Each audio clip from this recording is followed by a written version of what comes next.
Chris, let me hear you talk for a moment. 5-4-3-2-1. Colts 12-4 this year. It's not bad. A few question marks in the middle of the distance.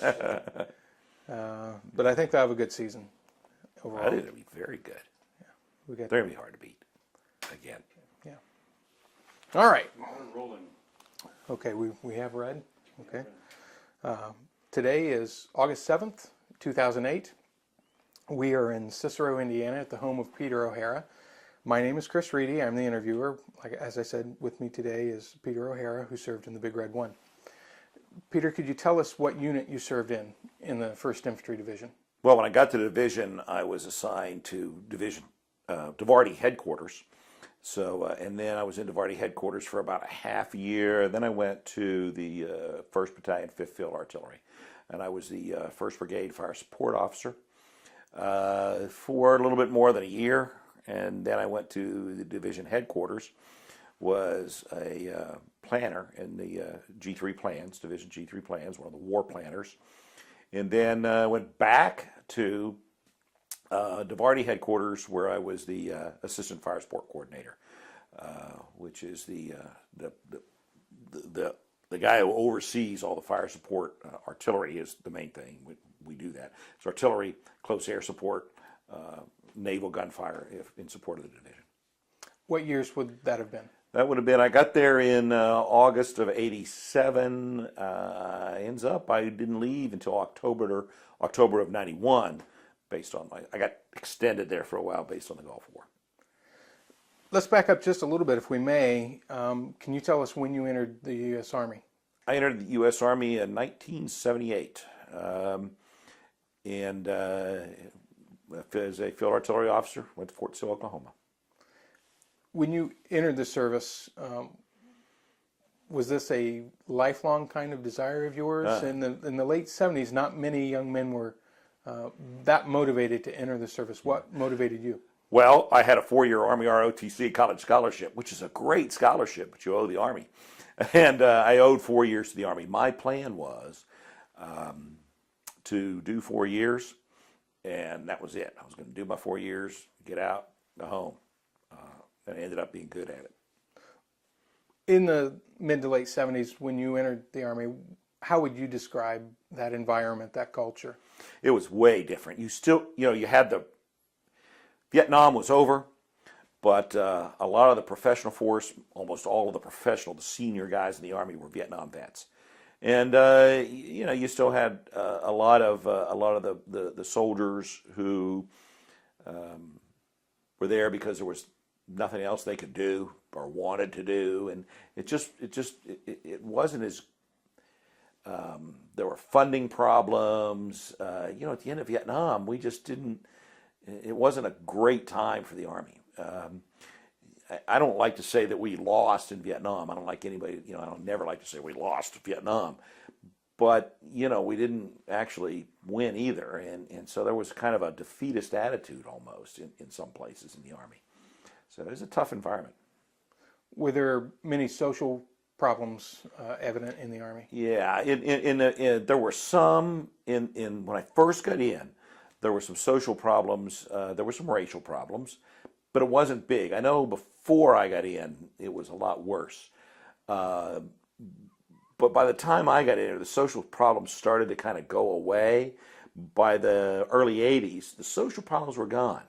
We really worked hard on integration. The military has often taken the lead on social type, especially racial problems or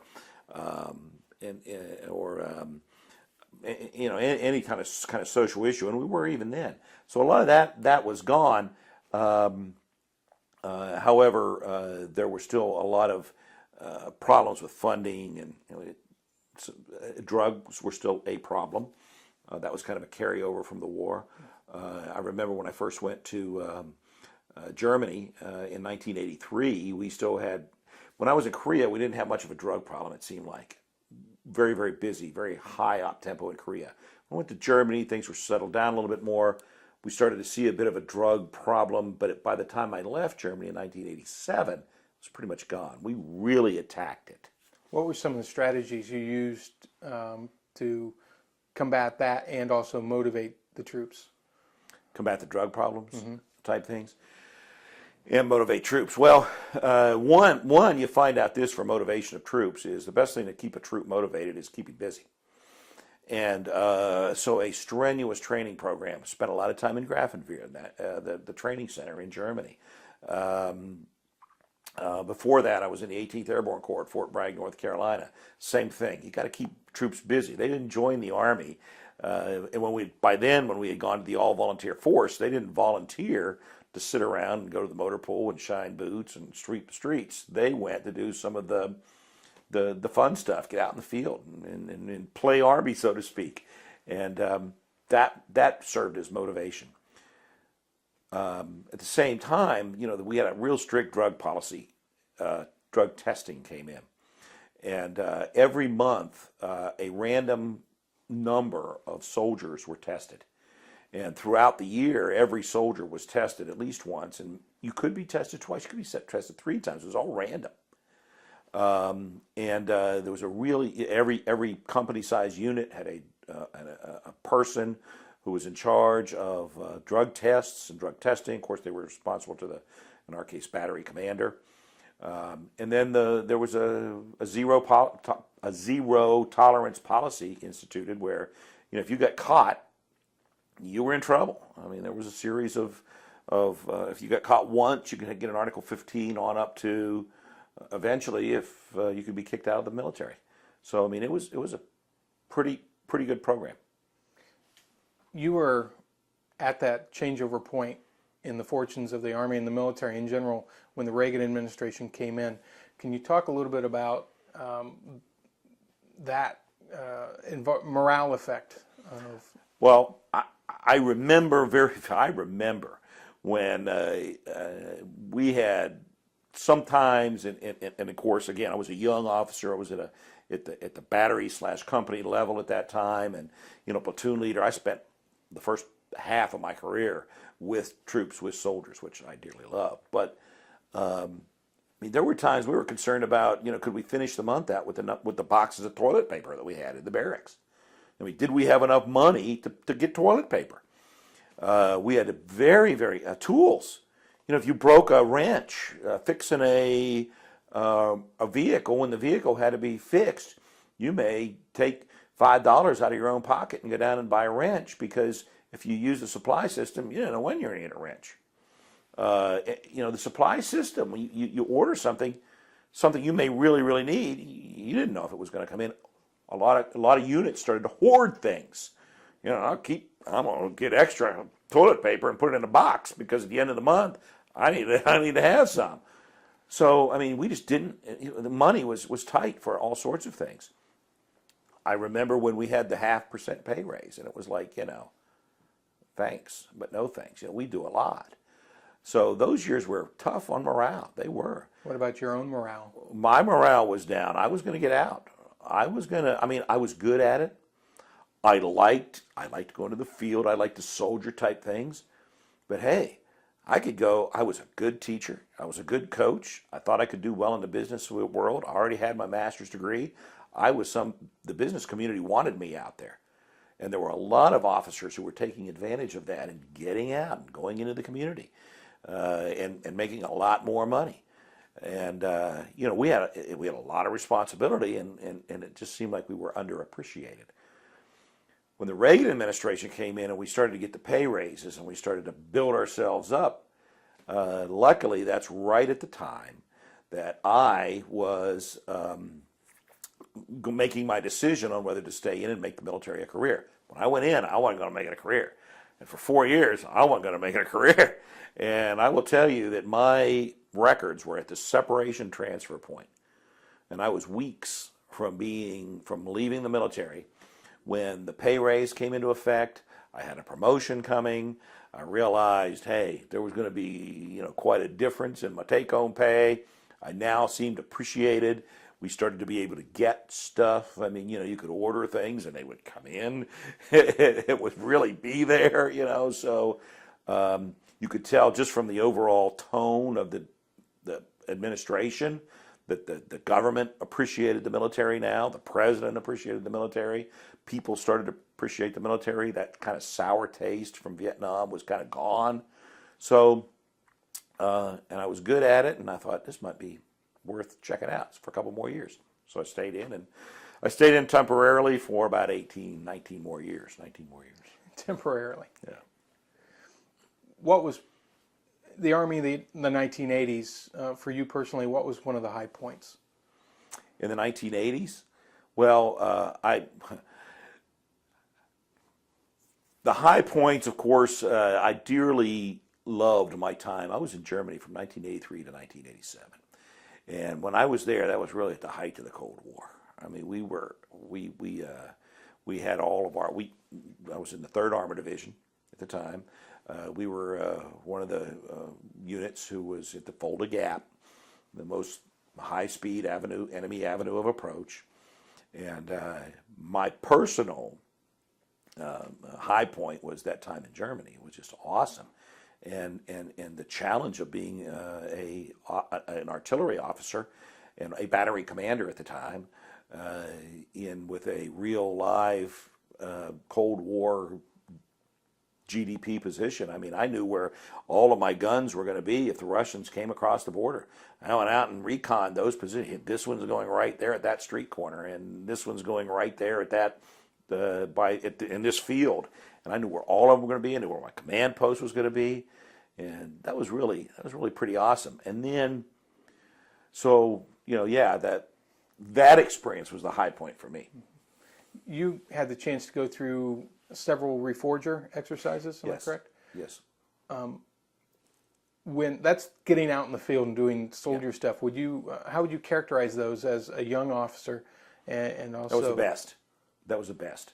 And I can kind of transition a little bit more with that reforger thing to the First Infantry Division, because I left Germany, went to the Big Red One.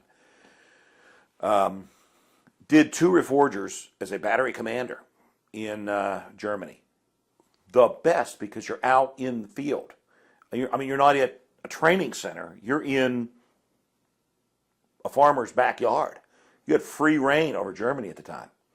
I mean, you just went in and you set up in a sector. It was real live troop movements, and that was the best. So I mean, it was. I set up in a town, in a village, in a farmer's backyard. Somebody else had to worry about cleaning it up and paying for him paying him for it. But that was the best. And then, and of course, reforger is return of forces, because every year a unit would come from the States, join German units, and we would fight not our real GDP positions, but a simulation of such. The First Infantry Division was the first unit to come over, because we had a brigade forward at the time.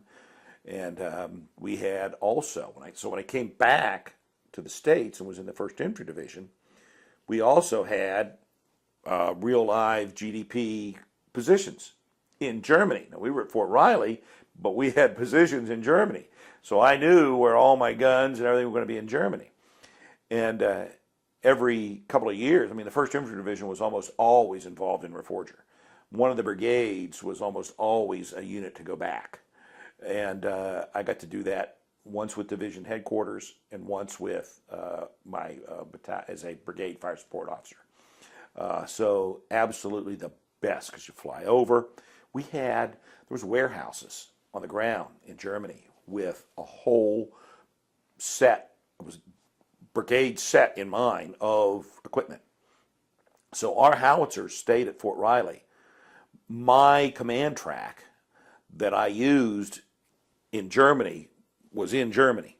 I had one at Fort Riley that I would use at the National Training Center around here, but I also had one in Germany in a warehouse, and we would fly over, go to the warehouse, get our stuff out of mothballs, so to speak, take it, and that's what we did reforger with in the First Infantry Division. Absolutely wonderful exercise. Was that identical equipment? Identical, yep. We had the radios mounted at the same place. There were some things we would take with us, and they would mount them at the same spot, but yes, everything was identical as it could be. Maps were at the same place. Everything was the same. It would just, you blink yourself into it just happens to be a different set of equipment in Germany. At that point, when you were doing the reforger exercises, you were higher in the command structure. Is that correct? Yeah, well, yes. By the time I did,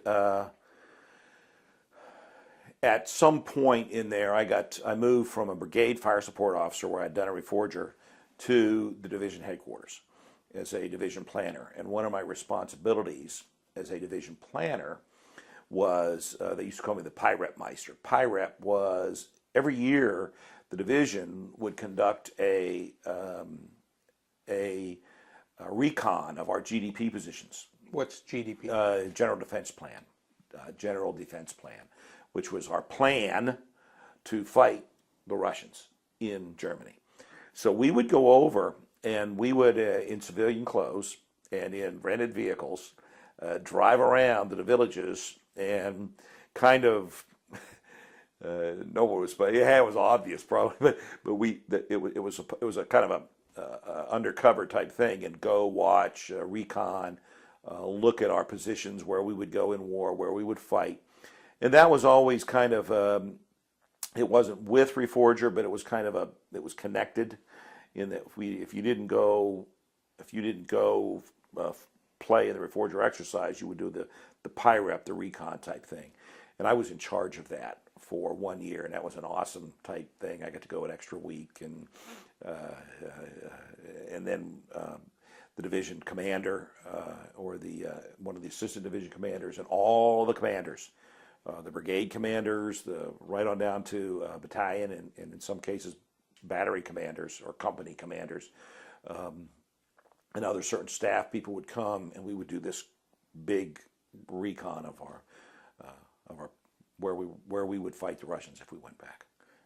Did every division assigned to the U.S. Army in Germany do that activity, or was that particular to you? No, that was First Infantry Division.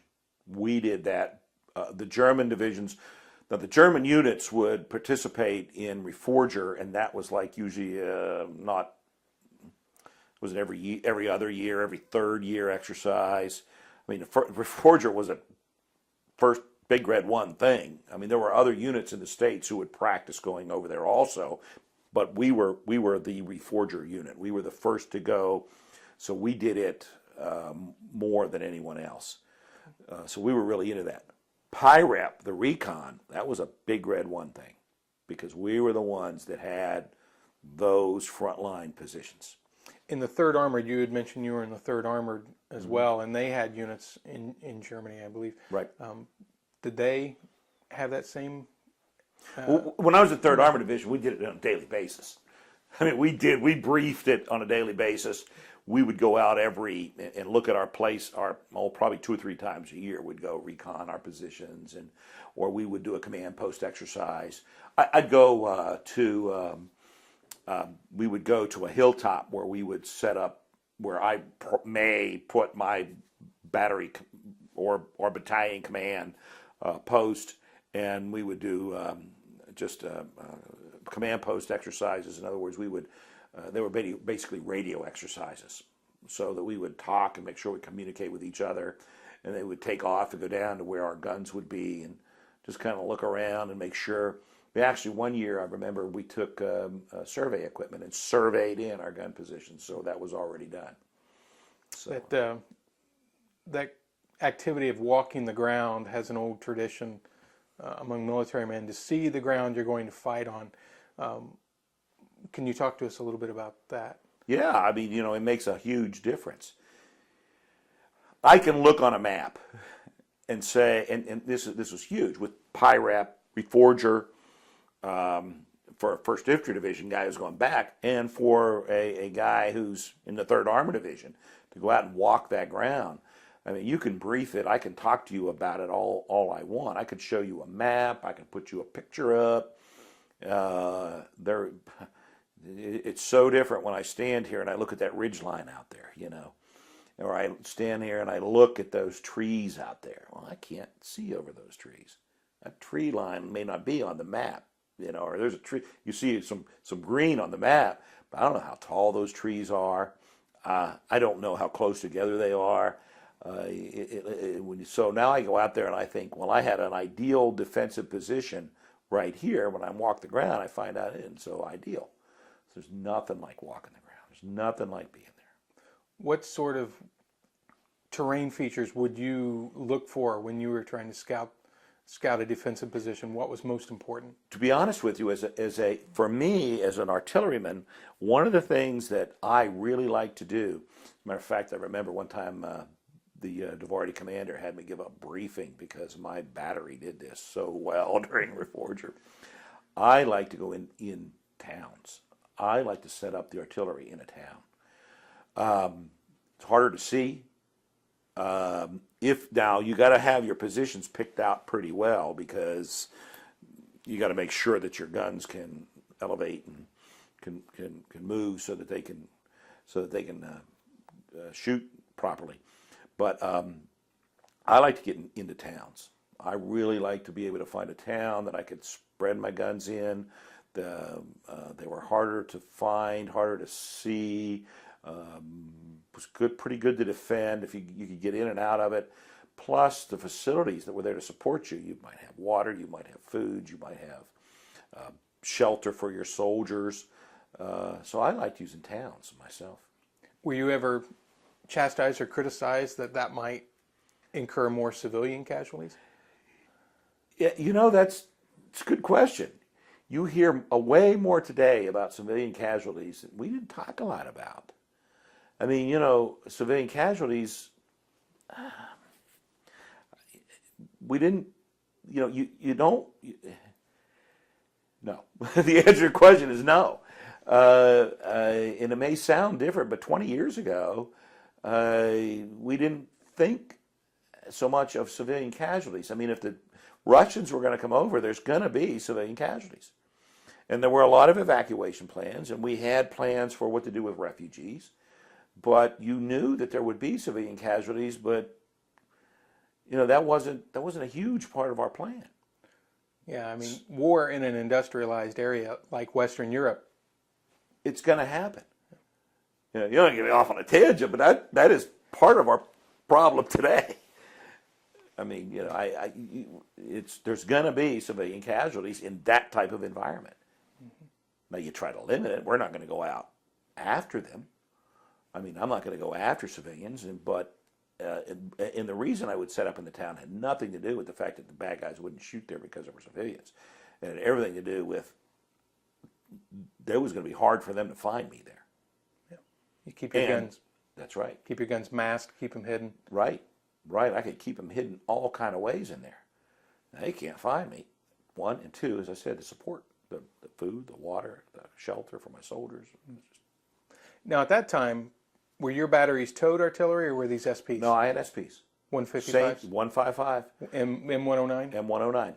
M109A1. Same as I had in First Infantry Division. And so when you say, I'm going to set up, these are where my guns are going to go in, how many alternate positions? So fire, move, fire. We had at least three. We would always have, I had at least three in my general defense plan. And then there were others we had. I mean, we had three specific laid-in positions. There were others that we would have a general idea of where we would go based on the plan. I mean, we had circles instead of spots where I knew there was a circle. Yeah. And I might have to go recon that area. But we were pretty good three back. How many, in your battery, how many units, how many tracks did you have? I had 6 guns in my battery.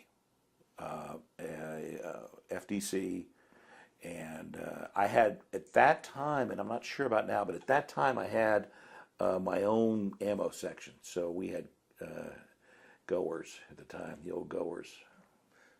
How many men were in your battery? About 100. I think it was like 102 or so. It's always around 100.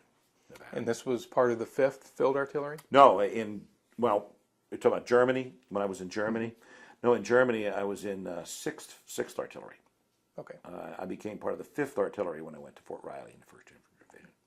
So you got to experience the 3rd Armored and the 1st Infantry right. During the 1980s. Would you say between the two units, was there a difference in unit culture? Oh, well, yeah. And a lot of it was because of where you were. The 3rd Armored Division, great pride in the point of the NATO shield and so but being in Germany, just it was the culture was more. We're in Germany, we're here. The First Infantry Division, there is nothing like the culture in the Big Red One. I mean, that is just, it's huge. And the pride, the history. There was a difference. Were you aware of this as a young officer in the division, or did it come to you later? This awareness of the Esprit of the unit. Well, there's Esprit in all the units, but the Esprit in the first division is just. I was not aware of it until I got there, and when I got there, I just slowly started to become part of it. And then by the time I left, I mean, I could be part of whatever the 3rd Armored Division has. I was also in the 2nd Infantry Division, my first tour in Korea. I could be whatever the 2nd Infantry Division has, but I'm a pro guy. I mean, I'm a Big Red One guy. I went to war with them, but when I die, I'll have a Big Red One on my right shoulder. And you can look down there. I have all my stuff down there. It's First Infantry Division stuff. I mean, we've encountered that with many of the veterans of all the terms of service. In fact, one man who trained for 2 weeks in the very early 60s with the Big Red One, he was in a National Guard unit. He identifies with the Big Red One. He's a member of the Society of the First because of his 2 weeks of active service with the Big Red One. And it really does mean something to him. It does. It means a lot. I just, the whole history, being in the 5th Artillery, about with, Hamilton's Zone, the 1st to the 5th, all that stuff. It's huge. When you came back to Fort Riley in the late 80s, is that correct? 87. Got back to Fort Riley in August of 87. So you had some time with the unit in the United States. Yeah. Most of my time was with the unit in the United States before Desert Storm. In fact, I was already talking to my assignments officer about new moves when Desert Storm came up, and when that came up, it was like, okay, you're going to stay for a while. Where were you? I'm glad I did. Where were you in August of 1990? I was on PIREP. I was in Germany. As a matter of fact, at that time, I knew that after that reconnaissance exercise, I was going to come back and be the Assistant Fire Support Coordinator. I already knew that at the time, but I was still in division plans at the time, doing the PIREP exercise. It was my exercise, and it was, again, I was in division at the time, but I was going to go back to Divardi soon thereafter, and I knew that. But I remember we were out reconning, and we were reconning to fight the Russians. That's what we were going to do. Now we knew that the Cold War was winding down. We knew we may not do this again, but we were still, out there preparing just in case things didn't work out like we wanted. And I remember our Division G3 came in. Colonel Bullington came in and said to those of us in Division Headquarters, we need to turn on TV, and we turned on the local AFN, and there the American Forces Network, and we watched what was going on in Kuwait. And I remember Colonel Bullington, the G3, saying to us, "Hey guys, you ready to go to the Middle East?" And we're like, "We're here in Germany right now. We got to get back to Fort Riley first." But yeah. How soon after you, or did you even get back to Fort Riley before you realized your unit was going to be activated? No, we were back at Fort Riley. We got back to Fort Riley from Germany. We started looking at it, and we didn't know yet what was going to happen. We didn't know if we were going to be activated. We thought we might be, but we weren't. We just didn't know. But because of the history and lineage of the Big Red One, we were pretty confident we would be at least pretty highly considered. So we started looking at, we started prepping.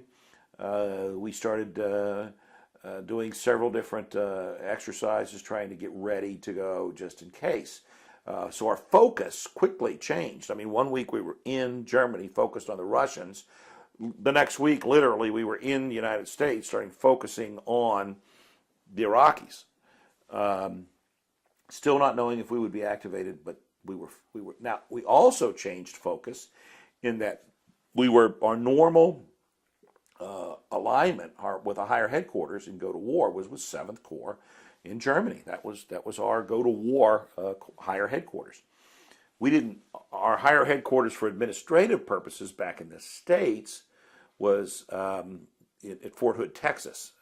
I believe it was 3 Corps. I don't remember exactly, but we were that was our kind of but we thought because of the wind down of the Cold War, and that the 7th Corps was already in the process of beginning to draw down, that we would go to war with the Corps out of Fort Hood. So we started to kind of cut our ties with 7th Corps, believe it or not, and work with those guys. And we were down at Fort Hood on a command post exercise, the division headquarters. And I was down there with Vardy. I was the division, as the assistant fire support coordinator. You're also the fire support planner. So I wrote the fire support annex of the division plan. And we were down at Fort Hood practicing what we would do if called upon to go to Desert Shield at the time. Desert Shield, Desert Storm. And we thought if we went, we would go with them. And of course, what happened was we were sitting in our command posts, and I remember the Corps commander came in and talked to General Rame, and the Corps commander left, and General Rame was kind of like really had a pep in his step, but didn't say anything to us. And about, it might have been an hour, 2 hours later, it was like, let's go watch the TV because the president's got an announcement. And we went into a little room and watched the TV and saw that we were being activated with 7th Corps. So we went back to our original go to war unit, higher headquarters. So it was pretty exciting for us. So we stopped the command post exercise, and I mean immediately we stopped and we were packing up and going home. We were going back to Fort Riley, and we got back to Fort Riley. Within a couple of days, I was in Germany at a 7th Corps artillery conference, getting ready to go to war with General Abrams and the 7th Corps. So pretty busy and exciting times. Yeah. And General Rame, just to establish who he was.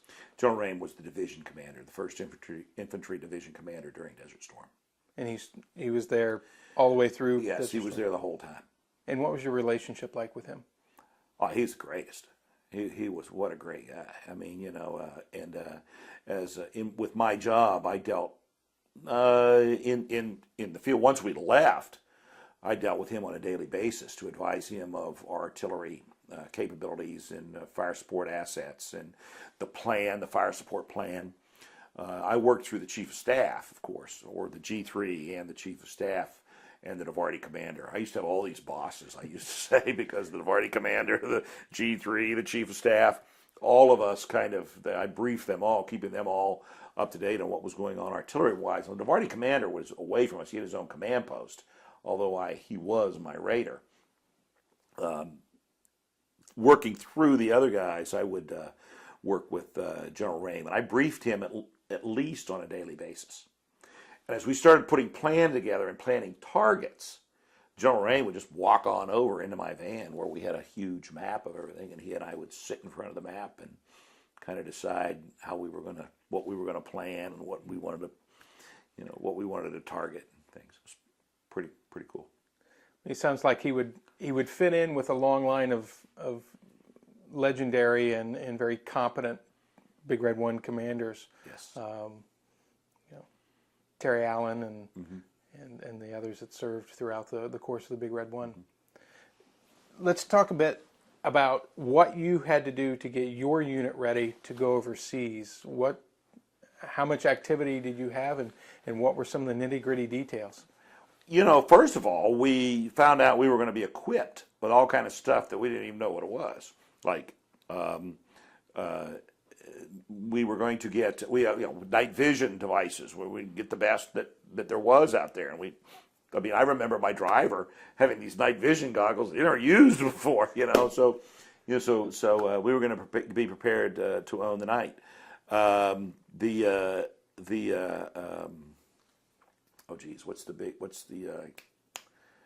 We used the navigational device. Oh, GPS? GPS. I kept thinking, you got me on GDP a minute ago. I was thinking GDP.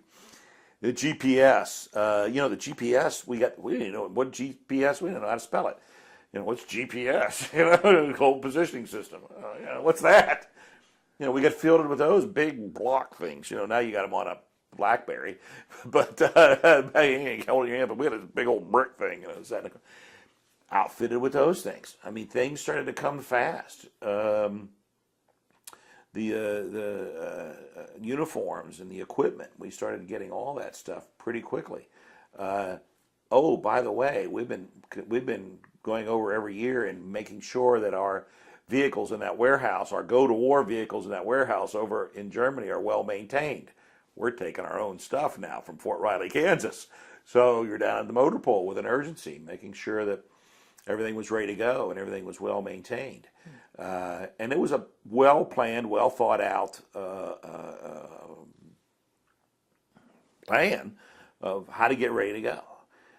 With the heavy equipment, was that airlifted or sent by ship? Ship. The heavy equipment was sent by ship.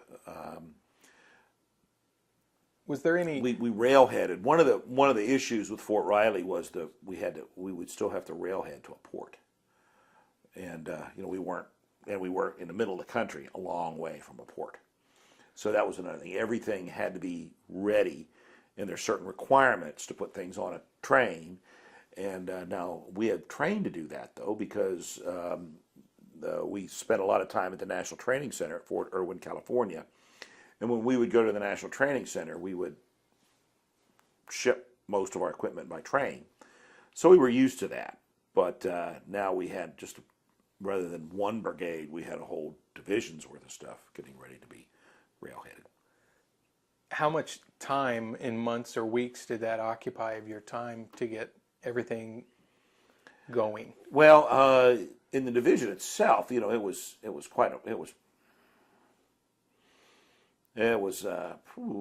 to say a couple of months. But personally, my stuff got ready pretty fast because by this time my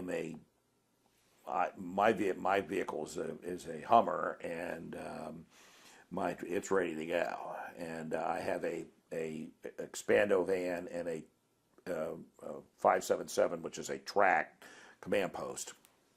That's my stuff, and we get that ready pretty quickly. We had been going through the division decided there was a standard way to put everything together and set all these vans up, so we worked on that.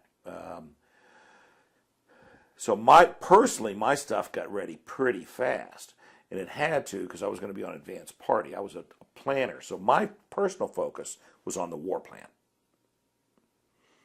How much of that war plan was, I guess, ready going into an unknown situation, not knowing if you were going to have to defend immediately if the Iraqis decided to come over the border? What was the contingency plan, or what did you have planned when you went over? Well, what we thought was going to be the plan, I will tell you this. We started focusing on the plan. We started focusing on several contingencies. We started saying a lot of what ifs. If this happens, what if? But we didn't know the real plan. As a matter of fact, my boss didn't really know the real plan until he got to Saudi Arabia, which was well after I did, a couple of weeks after I did. And I didn't know. We were working on plans. We were doing all these contingencies. I was working with the war planners. And luckily, I was in G3 plans. So now as the fire support officer / fire support planner, I worked with those guys. So I knew them. It was a natural thing for me to work with them. and the planners, the planning staff was part of that advance party that went. But our focus was on a lot of what ifs, if this happens, what, if that happens, what, plus writing a pretty detailed plan on how I'm going to get my stuff over there. I mean, every unit had a plan on, here's how we're going to, you talked about getting ready. Here's the plan on maintenance. Here's the plan on getting it ready. Here's how I'm going to get from point A to point B, from the Vardy headquarters down to the railhead. And there was this huge plan that was written on, who, you can't just all drive to the railhead at the same time. That would be quite a traffic jam. Who goes on what train? Who goes on what car? We got certain maps, overlays, pens, pencils. It's more than just grab your rifle and go. Rifles, ammunition, all this stuff. I actually drew a bayonet. We didn't draw bayonets very, very often when we went to the field. We drew a bayonet, We got fielded with my 45 went away, and I got my 9mm Beretta. That was something, and I had to go qualify with it before I went to Desert Storm. So that was part of that also. So even after you deployed to Saudi in advance of everyone else, were you in half a mind is here and half a mind is trying to track what's going on in the States still? Yes, yeah. As a matter of fact, the Vardy commander, and before the days of cell phones, I couldn't just call the Vardy commander. So we communicated. We had some tactical satellite type communications and every so often he and I would talk. He's back in the States. I'm here. I'm in Saudi Arabia. So you have to communicate. So and then when I was working on the plan, here I am working on a plan, and by the way, my boss doesn't know what I'm working on, and only a very few of us knew, and what the real plan was. When I'm in Saudi Arabia, there was a small number that knew what the real plan was. And the real plan was that the one that was eventually adopted, the end run? Correct, the end run. Okay. Did that come as a surprise to you? I didn't know anything about it until I was on the ground in Saudi Arabia. Big surprise. Because all those what ifs that I told you we were working on, all of those, if this happens, then that happens, and we'll do that. I mean, we sat down for hours and brainstorms, all kind of things. That all went out the window. We hit the because that was something that we never thought about. Do you think, though, that those plans that went out the window were still useful? Because even down from the highest command down to the lowest soldier, keeping busy, keeping the mind active, and you get there and you're working on all these plans and they go out the window, but yet you were busy. Yes. Well, it's not just busy, but you're right. All the what ifs are good. They're good thinking exercises because somewhere down the line that what if's going to come back up again. Like or something similar. When the Iraqis at Kafji decided to cross the border, and in the reading, a unit from the 5th Field Artillery was attached to, was a task force, something, I can't remember, and they were to kind of control that situation. Was that one of your, hey, we have a contingency with that? Well, no, it wasn't. As a matter of fact, that kind of hit us by surprise. But at the same time, there were some things that were similar. They were similar enough that we could quickly go down and write it up and figure it out. Yeah. So when units, the heavy equipment and the actual troops started to arrive in Saudi Arabia, meeting up with you, what happened at that point?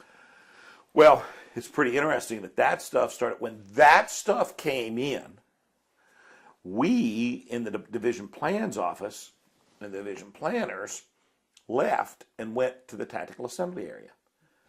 So we actually moved our operation from the ports, and we were in these huge warehouses at the port. They were huge, and they were just filled with cots and soldiers. And we had like a corner of it. And we had one plans van at the time. Oh, there was a couple of my Hummer was one of them. Whatever you could fit into the aircraft that took us over, the C-5A, that took us over. There wasn't a lot. Soon there was a point where the Division G3 got there. Colonel Bullington got there. and we moved from the port, and we wanted out of there. So we were able to move the division main, what was there, wasn't all there, but the planning or staff and the smaller parts of the division main that were getting there, to move on out to the tactical assembly area. And then eventually the Divarti commander got there, and I went out to greet him at the airport, picked him up, and brought him out. And now I could really talk to him every day on a daily basis. That was huge when he got there, because it made my job a lot easier. Yeah, so when the bulk of the equipment started to get there, I wasn't there. You were out in the desert. I was out in the desert. As I guess, the main brigades, the maneuver brigades, and the equipment got to your assembly area in the desert, what, I guess, units did you and Divarti have under your control? We had, there's in the Divarti, there are three. There ends up being 3 direct support battalions, because we had the 3rd Brigade filled in with us. Now, because the normal 3rd Brigade, Big Red One Forward, was they were already drawn down to the point where they couldn't be our 3rd Brigade. We got one of the brigades from Second Armor Division. Yeah, 2nd Armor Division. And so they came in with us. So they were our 3 brigades. So we had 3 DS battalions, a MLRS battery, and became our division artillery. Now, we realized that we kept being given more and more assets, because in the plan because we were going to kick everything off, we were the main effort, and we were told that we were going to fire a huge preparation. So quickly, my guys started to put together a fire plan for this preparation, which was the largest preparation since World War II. And we had several other Divartis actually supporting us. We had the 3rd Armor Divarti was one of them. We had some of the British artillery, several corps support units, or corps artillery units were supporting us. So I don't remember the number of guns, but it was a lot of artillery that was under our control. At least 3 division artilleries, so that's 1, 2, 3, 4, 5, 6, 7, 8, 9 battalions, plus we had some corps artillery.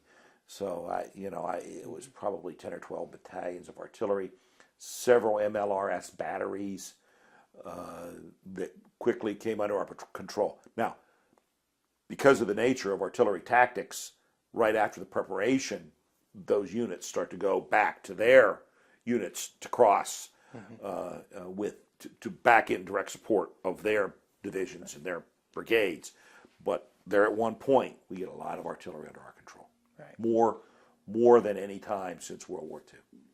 So for researchers listening to this or reading the transcript, before the ground war kicked off, your unit, Divarti, was in charge of prepping the battlefield. Right. And so you had all of those, what would have gone to the maneuver brigades, those artillery assets were under your command. Under our command, under our control, yes. Those normal direct support artillery battalions, we used to call it top-down fire planning. And they were under division control. I was like a huge brigade fire support officer. So my time as a brigade fire support officer really came in handy, because now I had a lot of brigades worth of artillery under our control. It was under our control. The fire plan for the prep, which was our biggest thing, was controlled from division and Divarti headquarters. What types of, to get extremely technical with it, you had mentioned MLRS, which is the multiple launch rocket system. Right. Did you have towed artillery, or was this all self-propelled? Most of it was self-propelled, but I'm sure that most of it was self-propelled. There may have been some 198 units in there. I don't think we had it because the 102 units would have been out with the 82nd and 101st, but 18th Corps Artillery, who was at a different spot, but we may have had, I don't remember, some 198s, but most of it was SP. Okay. The great majority of it was SP. That kind of, kind of baseline, you were working with, obviously, equipment you had worked with for a decade or more. Right. Was the MLRS, was that a new weapon? Yeah, it was pretty new at the time. I mean, we had MLRS batteries. I mean, when I first got in the Army, the general support battery in a division artillery was 8-inch. So that was 78. By 90, it was now MLRS. But, that was still pretty new. We had an MLRS battalion, let me see. That I want to say that they were all fielded in, I know it was in the 80s. And the bulk probably would have come in the mid-80s. So it was still, MLRS was still pretty new. And I don't think it had been fired. It wasn't combat tested, certainly. Did you have any concerns over its effectiveness since it was so new? No, I didn't. We knew that it would go. We fired them so much in the field that we weren't concerned about that. We knew they were going to be very effective. So we were pretty cool on that. One interesting sidelight, ATACMS, the Army Tactical Missile System.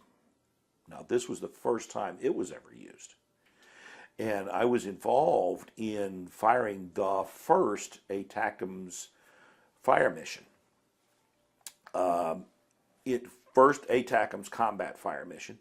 And it was like one of the first missions, period. And this kind of interesting thing, we had got a picture of it was a core target, because ATACMS is a core asset. But the ATACMS mission came to one of the MLRS units under our control, because an MLRS launcher fires the tactical missile. Right. Okay. It's either two, or you've got the the multiple pod, rockets. Right, the multiple rocket pod. So we got the ATACMS pod came in to fire this mission, and it was one of the units under our control. And the whole mission was actually controlled by Corps, but Corps sent all the information down to me, and I was sending it down to the battery who was firing it. So, and I was kind of like a relay and in command and control of the battery who's firing it. So we positioned the battery, we got them ready to shoot. We actually got the picture of the target also, which was a air defense missile system deep into enemy territory. And we knew we needed to take that out, both because of air support for us when we were going to attack, as well as get it out of there for the air campaign, which had already heated up. And the mission came down. We had it all ready to go. It was in the middle of the night, one of those things where they had to get approval to fire it and all sorts of things. But eventually, we got approval to fire it. It was like they told us to fire it when you're ready. When are you ready? They told me they were ready. Fire, boom. Shot over, shot out, all that good stuff. Boom, it's on the air, it's out of the air. I remember watching it, you could see it go up in the air, and it kind of went up like this, and then it started to back up over where we were. And I said, oh, shoot. I'm thinking, what have I done? And then it just kind of kicked in and took off. And wow, that's pretty good. And then the next morning, we got the next satellite picture, and there was nothing but a big black spot on the ground. The TACMS was used. Did that have a longer range? Yes, longer range, bigger bullet, but mostly a longer range. What was the range on that weapon system? You know what? I don't remember the range. When you're developing your division plan, Divardi plan, how far ahead of you could you reach? We used 18 kilometers as our planning figure, knowing that we could go further. And there was those numbers, more than 18 kilometers, were always classified. When I was in the military, may still be. I don't know. It's probably a different number now. It's been a while. Probably further out. But we used to use 18 kilometers, and I want to say either 20 or 22 for MLRS. So we planned a little bit further out with them. I do know that, but it wasn't that far out. So that's what we would do for planning purposes. Yeah.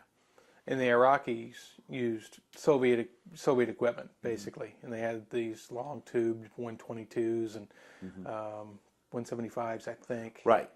Some of their long tube stuff they actually had greater range than ours, but they didn't know where they were going. And we found that out more and more but we didn't have. We took their stuff out before, and even in the plan back in Germany, to regress a little bit, our plan was we're going after that artillery first, and that was a real high. Command and control was huge, but their enemy artillery was. We got to take that out. Is that also a carryover of you're planning to fight the Soviets? They mass artillery. Right. We're going to use the same tactics. We want to suppress their artillery. Absolutely. Absolutely. It was kind of a lesson learned from some of the things at the National Training Center, where we'd go out there and get waxed all the time because they used this Soviet tactic of massing artillery. Well, now we're going to do the same thing back at them.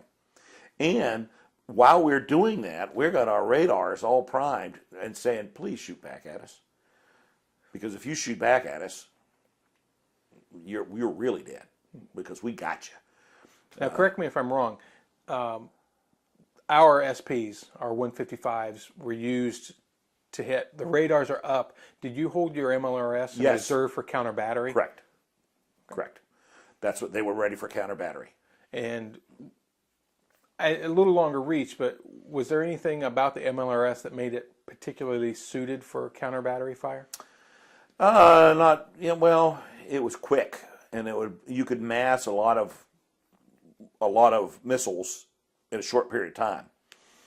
I could, rather than have to shoot a battalion 3 or a battalion 6, and also my battery is going to be used. I'm shooting it. I want to shoot those bullets and get out of there. The MLRS is very quick. We can launch real fast, get enough bullets downrange really quickly to encounter battery, and then he's gone. It's just so much quicker. Then I got to fire 3 rounds with a howitzer. That's it's going to take 3-4 minutes to do that, and it's supposed to be 3 rounds for the first minute, and then 1 round per minute thereafter. But in real life, it's tough to make sure you get all that gone. Where MLRS is prime, boom, ready to go. I don't have to shoot 3 rounds. It all goes fast, quickly, once. Did you have occasion to use the MLRS in counter battery? No, because they never fired at us. And a lot of that might have been we took them out pretty quickly. I mean, we knew where they were at.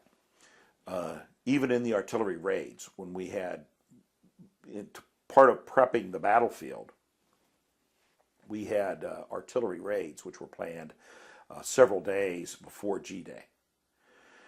And we would get an area cleared. We had to actually, if you looked at the air campaign, it was like a big checkerboard.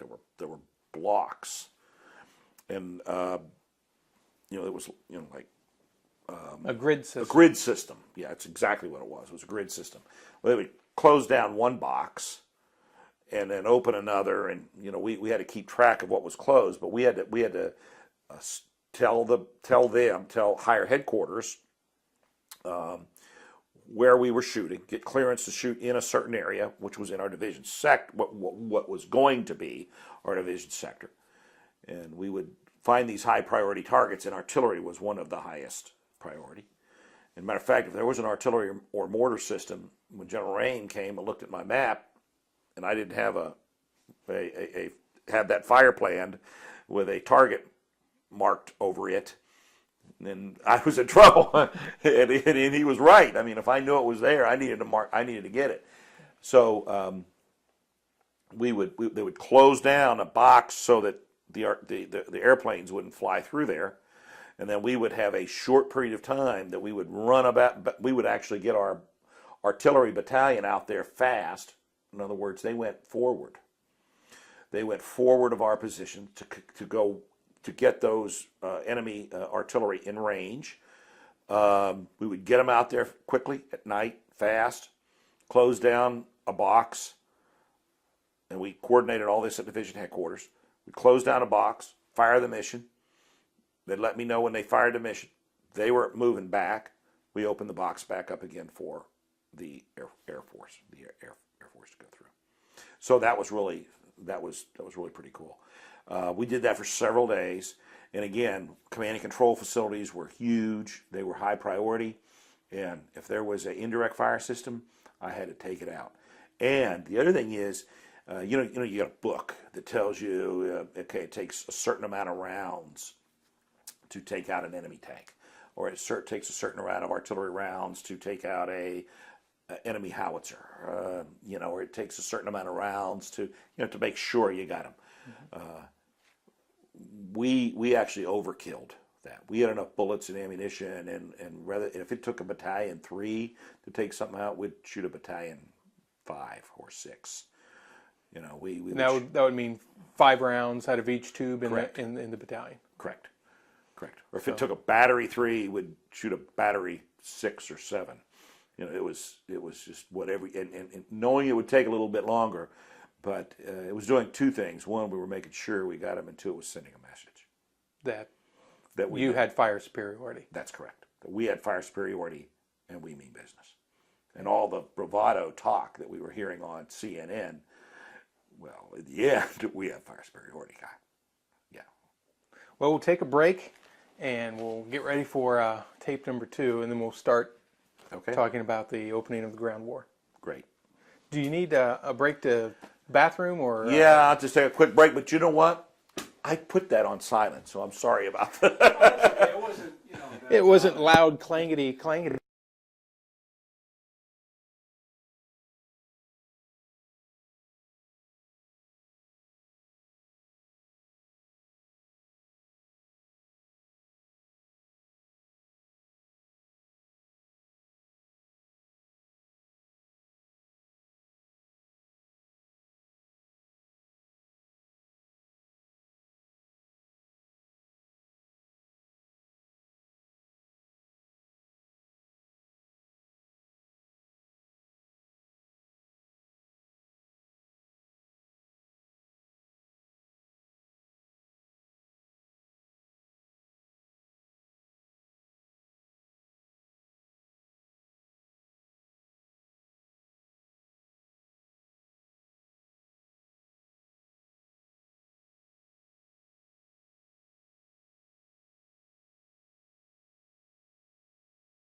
.330, and we're going to continue our talk about Desert Storm, Desert Shield, and the beginning of the ground war. So we had talked beforehand that for the commanders and the troops in the field, there was genuine concern about casualties and what combat was actually going to be like. Can you talk to us a little bit about what you thought casualties would be and what precautions you took to reduce that? Well, first of all, at the very beginning, when we first went over there, we thought the casualties could be very high. Matter of fact, we had read predictions that it could be very high. We would lose a lot of soldiers, and although we became more confident in the plan as we rehearsed it, and we rehearsed it a lot, and we thought we had a good plan, and we understood that the end run was going to we really believed that was going to catch them by surprise. There was still a lot of trepidation that maybe we would have a lot of casualties, especially in those first units that would attack into the that would try to breach the enemy. Try to breach the enemy defenses. So we were very concerned about that, highly concerned about that.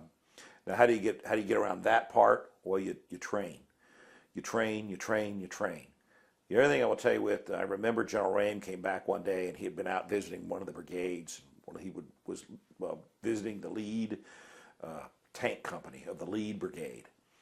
And really, at the time, we thought, gee, there's going to be a lot of casualties. And that first tank, not sure what's going to happen there. And I remember he came back and he said to us that they had asked for volunteers for that lead tank from the tank commanders. And he said, like, all of them put their hand up. That's the kind of young people we had in the military. It was an awesome Army. And, geez, it was great. And they were all ready to go. Very well trained, very confident in what we were doing, confident in the leadership. And you want to instill that. And if you have the right leadership, then, you have soldiers who think they're invincible almost. We can do the impossible. And so we were pretty confident. We had heard on CNN how, all the bravado and all the talk from Saddam Hussein and, the mother of all wars, and, they're going to take it to us and bury us and all these different things. And so we were ready to show them what we had. So I think that's part of it. We were also very concerned about chemical weapons. We knew that we knew that President Bush had issued some ultimatums about not using chemical weapons, or he had threats, but don't do it. But at the same time, that is we've trained my entire time in the military. We've trained against the possibility of chemical warfare. I just got to tell you, it's the most uncomfortable, the hardest thing to train.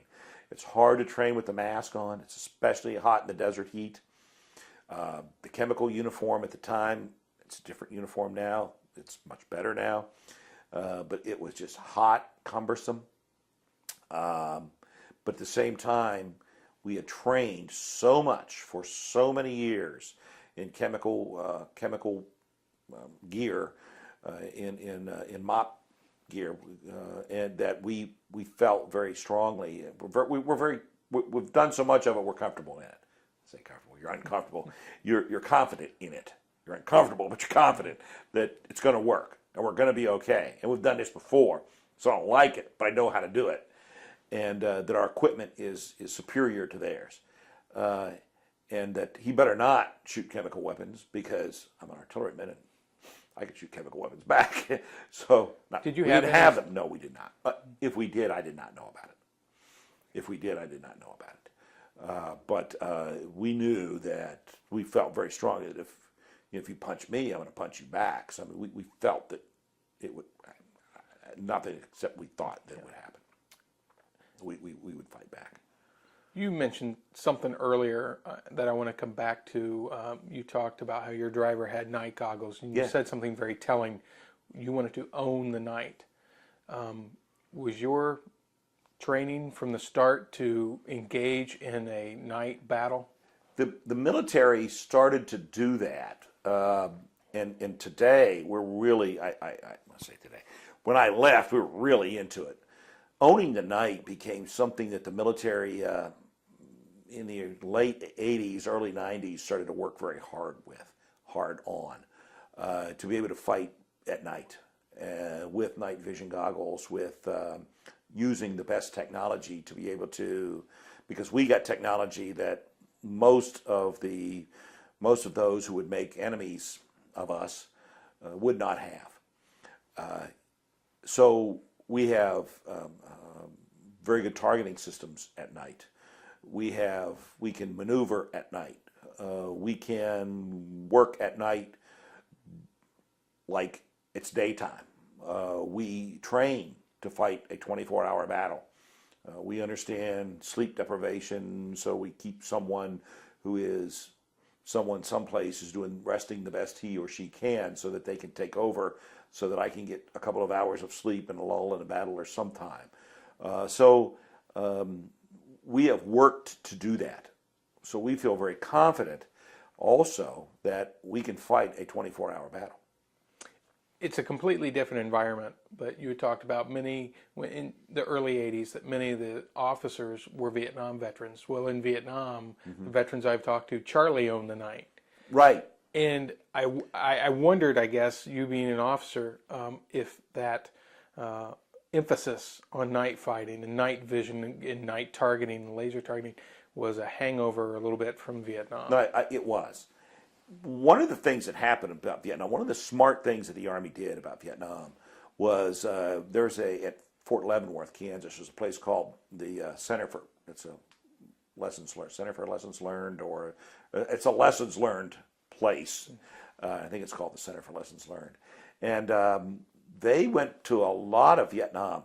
When I was first in the military, there were some of the smart guys back at Leavenworth who were really studying Vietnam and put in a lot of the lessons learned. And every once in a while, we would work on, we would have at the end of every military exercise, we would review everything that we did. We would talk about everything that we did. What can we do to make it better? We called them AARs, after action reviews. And a lot of the after action review stuff from the National Training Center might go to Leavenworth on lessons learned. I mean, there were so many, and there was these huge lessons learned. There was AARs on everything we did.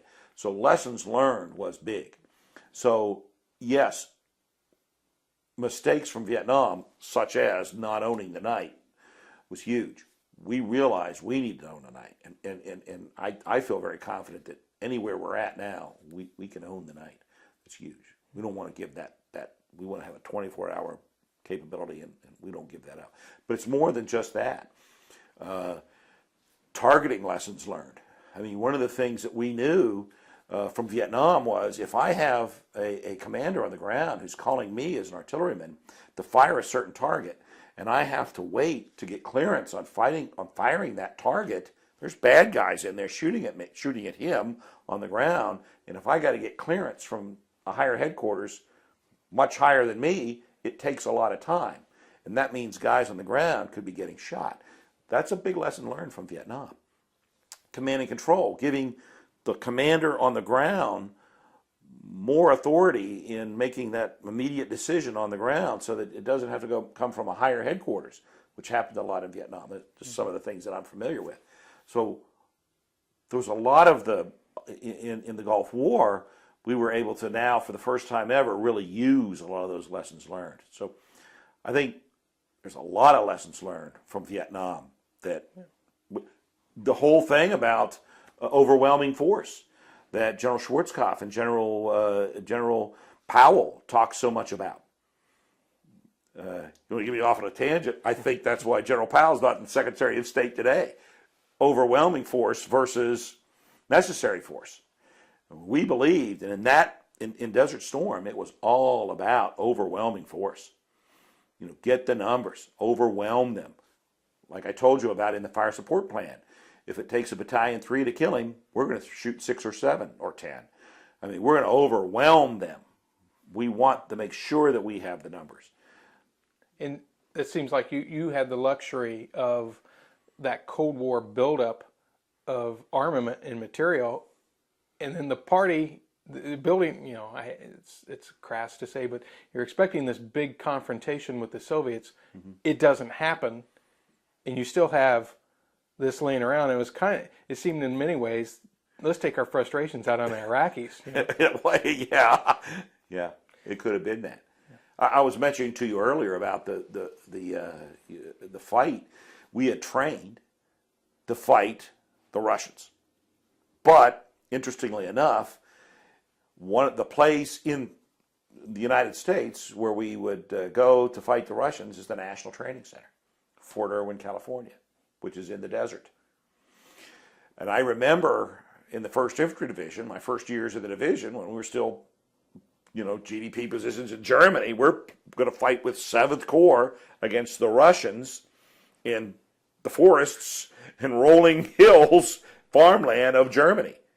So that's where we're going to fight. So we would go to the National Training Center and fight a Russian tactics-based unit using Russian equipment in the desert. And I remember being there and saying, what am I doing in the desert? You know, we're going to fight these guys in Germany. What did we end up doing? We fought a army that was Russian equipped, used Russian tactics in the desert. I mean, that's what we were ready for. So then, I guess in hindsight, it didn't come to you as big a surprise that you had the success you had because you trained for years, decades. Yeah, and it was hindsight. I mean, at the time I didn't, but as I look back at it, I said, "Geez, this is what we were ready for." But at the time, you were facing an Iraqi army, the million-man army, but a very large army whose capabilities were unknown, but an army that had 7 years of combat experience against the Iranians, Right. whereas the American army very well trained and very well equipped, but still mainly peacetime. Right. What can you tell us about motivating, if motivating is the right word, the troops to acclimate them to a combat situation? Yeah.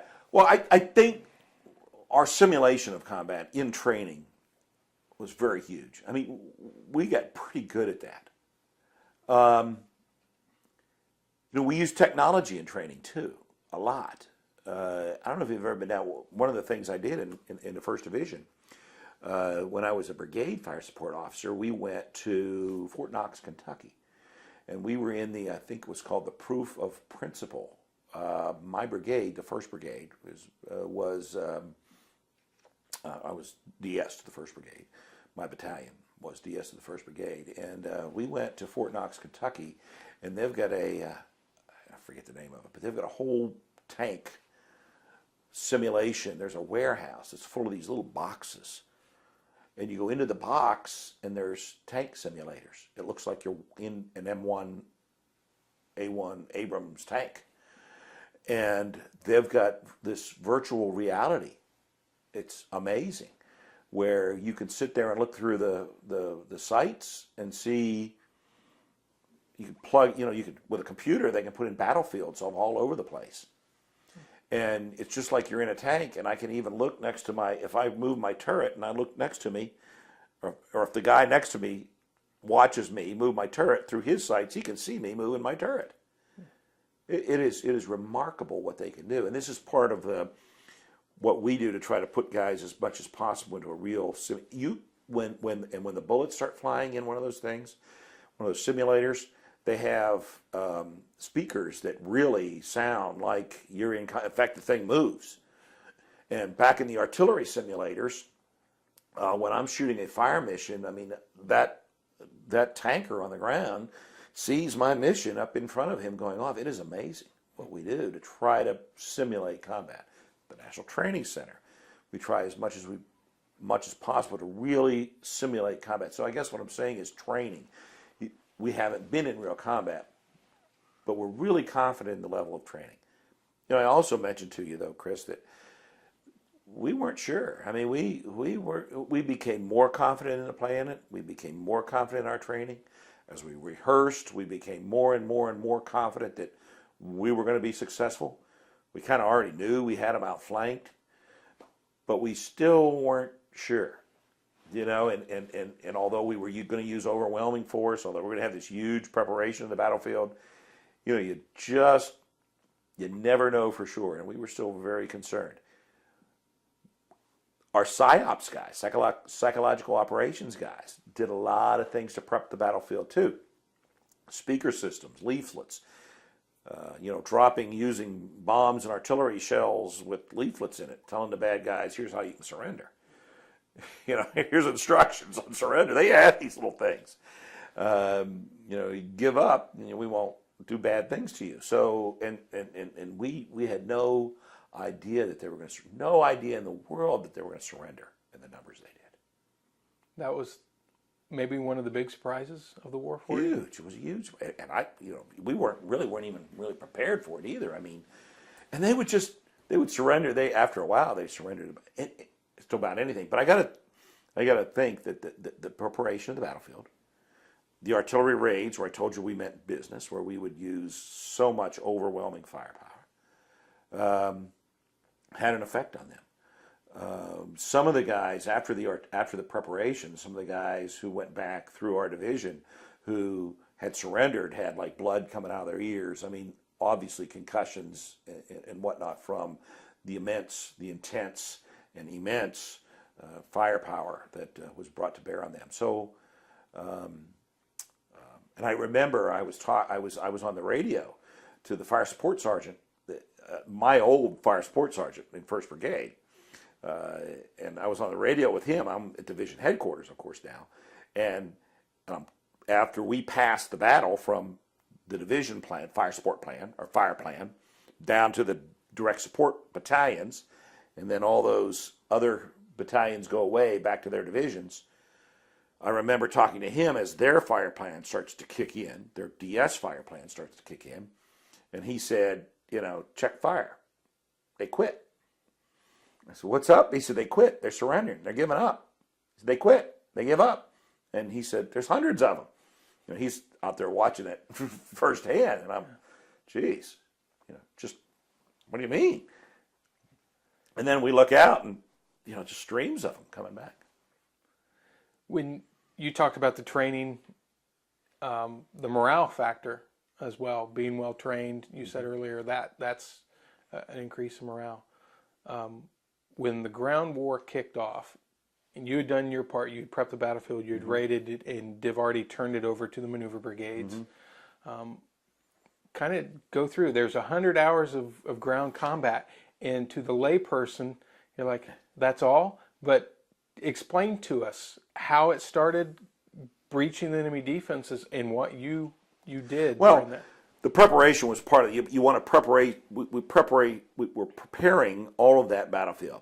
And because of the number of guns, because of the number of bullets we had, there was nothing that went untouched during the preparation. Every enemy howitzer emplacement was fired on. Every enemy tank emplacement was fired on. Every foxhole was fired on. Every trench was fired on. If it was out there and we knew about it, and because of our imagery we knew about it, it was fired on more than once, a lot. So whoever survived was already hurt, and there wasn't a lot of people who survived. So that is the first thing. Then you turn it over to the DS artillery, who is right out in front of the maneuver brigades, so they're getting another dose of it. And then the maneuver brigades are coming through, going across the line. The LD, the line of departure, going across the LD and then breaking out and opening up a breach in enemy defenses and kind of like spreading it out like this so that the British could go pass through us. It's kind of like if I'm also a football coach, and kind of like if on the right side of my line is going to breach the defense, my offensive line is going to knock these guys out of the way so my running backs can.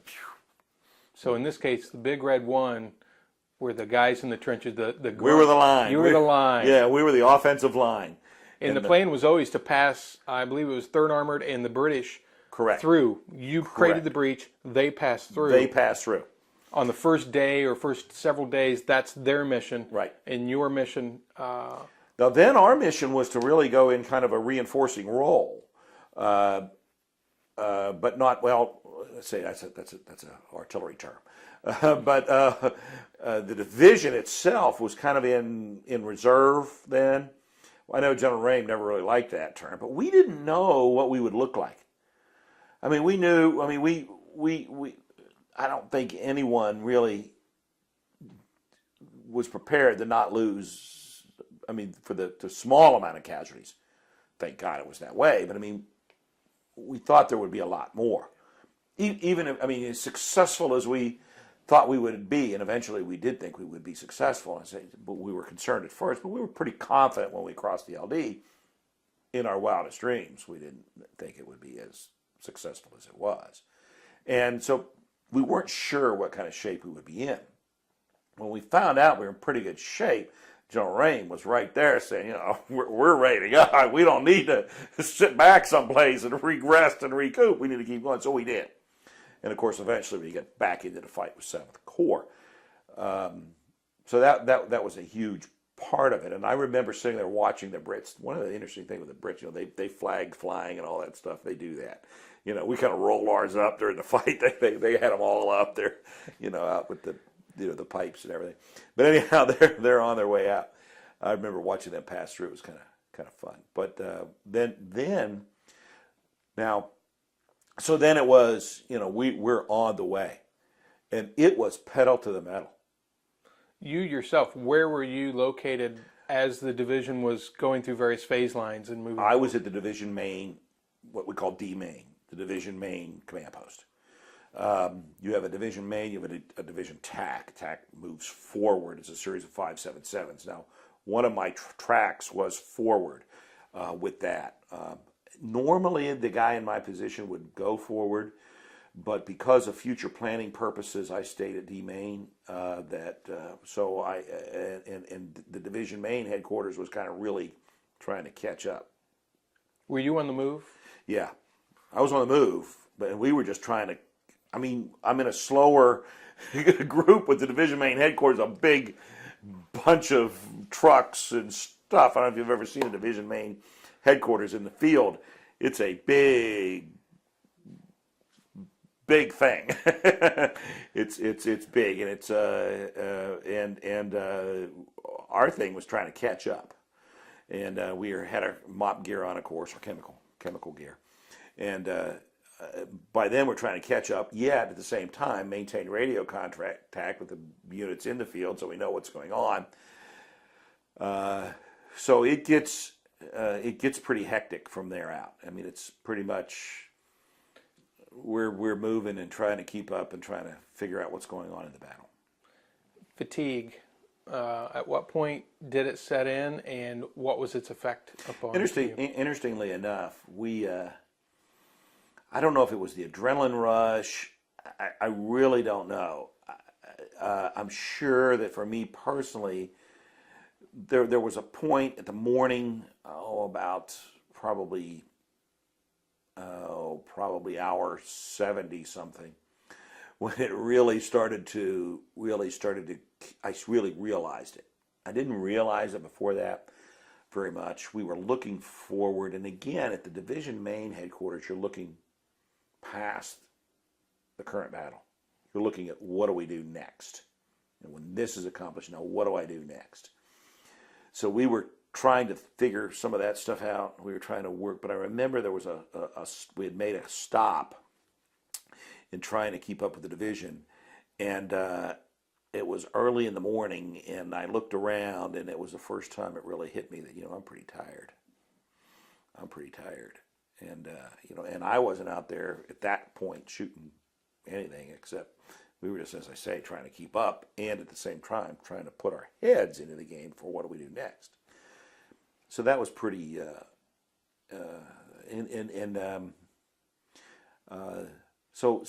fatigue. It's a different kind of fatigue when you're in the division headquarters is than when you're in with a field, actually doing the shooting, moving, and communicating. You had turned over control of the artillery assets to DS, direct support, right, to those supporting the maneuver brigades. Right. At that point, in the ground war started, what is your mission? What were you in charge of doing at that point? I am in charge of what do we do when this is over? What do we do when we get to our objective?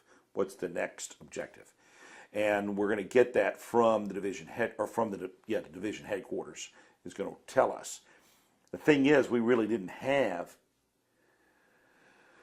We were working on something. And I don't know. I know it was highly classified at the time, and I don't know what the current level of classification of that, what we're working on, is. When you say the first was in reserve for a bit, and having done my reading, they came back into line at about Right. the time that 6 Republican Guard, Iraqi Guard units were coming in. Right. And 7 Corps engaged them, the British, Right. the American divisions as well, and Correct. decimated them. But Correct. what was the battlefield environment like? If we go back to now, one of the things we were prepared. Our battalions, and we knew this, I knew this at division headquarters. They've been turned over, but now MLRS, I can still work with our MLRS battery. Between the DVARTY commander and myself, working with the division commander, where do we want our MLRS assets at? And our MLRS assets were prepared to engage against the Republican Guards, as were our DS artillery. We didn't have to do quite as much as we thought we were going to have to do because of the M1. The M1 Abrams was such a superior tank that it was really, the Republican Guards were not a match. There was a pretty significant battle, but our technology just really was overwhelming. So the artillery, I don't know if it's fortunate or unfortunate, it's kind of fortunate that our armor was so good, but the artillery's piece of that wasn't as big as maybe it would have been or could have been because of the superiority of the M1 tank. And now after the Republican Guards unit was defeated, pretty decisively defeated, then it was, we're on our way to Kuwait. And there really wasn't much in front of us in Kuwait. And on the last morning, I will tell you this, I remember on the last morning, one of the things that will always rest in my mind, it was dark, and it was, I don't know, probably 3 or 4 in the morning, and we're still on the ground, we're still moving, we're on our way to Kuwait. And look in front of us, and I see something that looks like, in the horizon of the desert, that looks like the sun coming up, but it looks like a lot of suns coming up. What in the world is this? And we're all like, what are we seeing? What is this? Now, obviously, the maneuver brigades were in front of us, so they saw it before we did. But we're like, what is this? And it was the oil fields that were on fire. And it was an amazing thing to just see, as we got closer and closer and closer, to see those, what looked to be this huge rain cloud. I'm thinking, geez, it's going to be a horrible storm.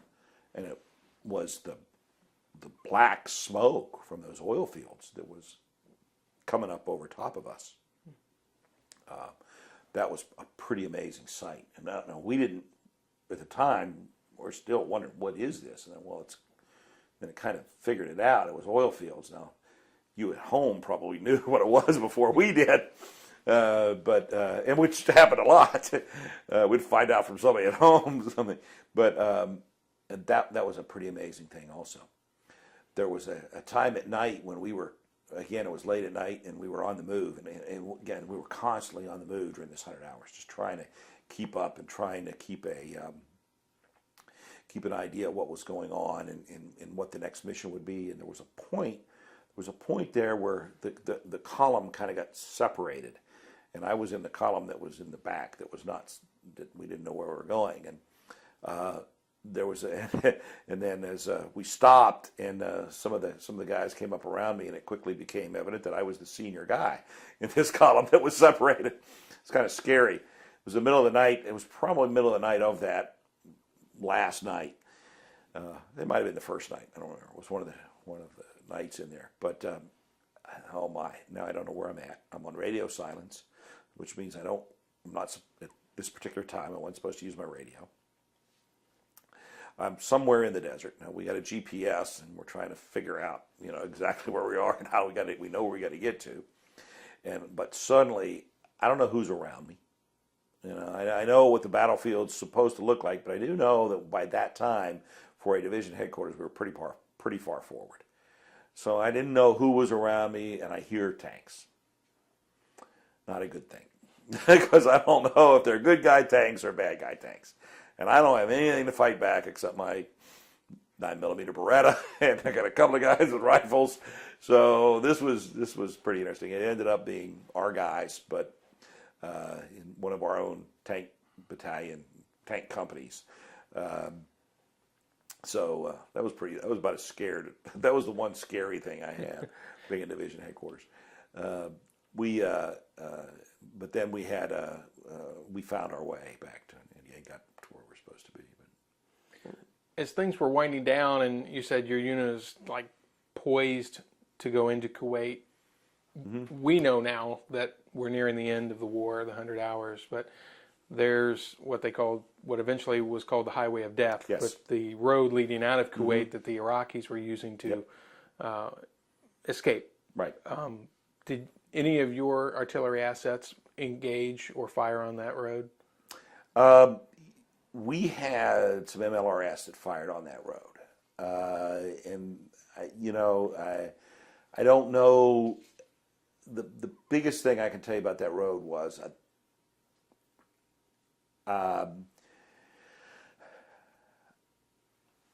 I know that there was air assets that fired on it. I know there were Air Force as well as attack aviation units and some MLRS that fired on that Highway of Death. I know that there's been some controversy about it.